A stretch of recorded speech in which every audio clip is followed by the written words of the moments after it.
Chanchalguda jail నుంచి iBomma Ravi విడుదలయ్యాడు. Cinema piracy కేసులో 3 నెలల పాటు జైల్లో ఉన్నాడు రవి. నిన్న షరతులతో కూడిన బెయిల్ మంజూరు చేసింది హైకోర్టు. ఇటీవల తనకు బెయిల్ మంజూరు చేయాలని హైకోర్టును ఆశ్రయించారు ఐబొమ్మ రవి. దీంతో విచారణ చేపట్టి కండిషనల్ బెయిల్ ఇచ్చింది కోర్టు. ప్రతిరోజు పిఎస్లో హాజరు కావాలని సూచించింది. ఐబొమ్మ రవి విడుదలపై డీటెయిల్స్ తెలుసుకుందాం. రామ్ ప్రసాద్ మనతో జాయిన్ అవుతున్నారు. రామ్ ప్రసాద్, ఐబొమ్మ రవి విడుదలైనట్లు తెలుస్తోంది, ఏంటి ఇన్ఫర్మేషన్?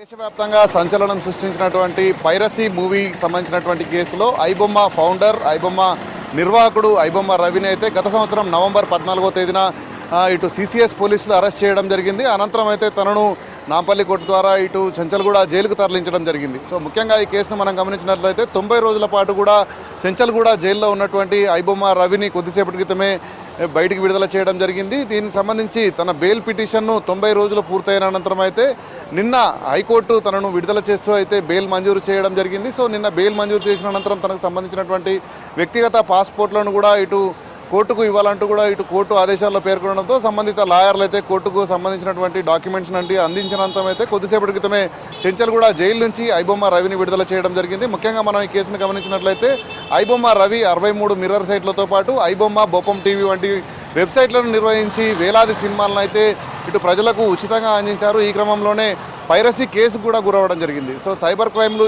చేసినటువంటి కేసు ఆధారంగా చేసుకొని ఇప్పటికే ఈడీ కూడా ఈ కేసును టేకప్ చేయడం జరిగింది. ఈ క్రమంలోనే కేసు దర్యాప్తు కొనసాగుతుండగా 90 రోజుల పాటు పలుమార్లు ఐబొమ్మ రవికి సంబంధించినటువంటి న్యాయవాదులు బెయిల్ పిటిషన్ కోసం దాఖలు చేసినప్పటికీ కూడా కోర్టు అయితే బెయిల్ పిటిషన్ మంజూరు చేయలేదు. కానీ 90 రోజులు జైలు జీవితం గడిపినటువంటి రవికి అయితే కొద్దిసేపటి క్రితమే విడుదల చేయడం జరిగింది. ముఖ్యంగా మనం ఈ కేసుకు సంబంధించి మనం గమనించినట్లయితే విదేశాలలో ఉంటూ ఇటు భారతదేశ వ్యాప్తంగా వివిధ సినిమాలు తెలుగు, హిందీ అదేవిధంగా పలు భాషల్లో చిత్రాలను అయితే వెంటనే మూవీ రిలీజ్ అయినటువంటి కొద్ది గంటల్లోనే ఐబొమ్మ బొప్పం టీవీ ద్వారా అయితే ప్రజలకు అందించి ఇటు పైరసీ కేసులో ప్రధాన నిందితుడిగా ఉండడం జరిగింది.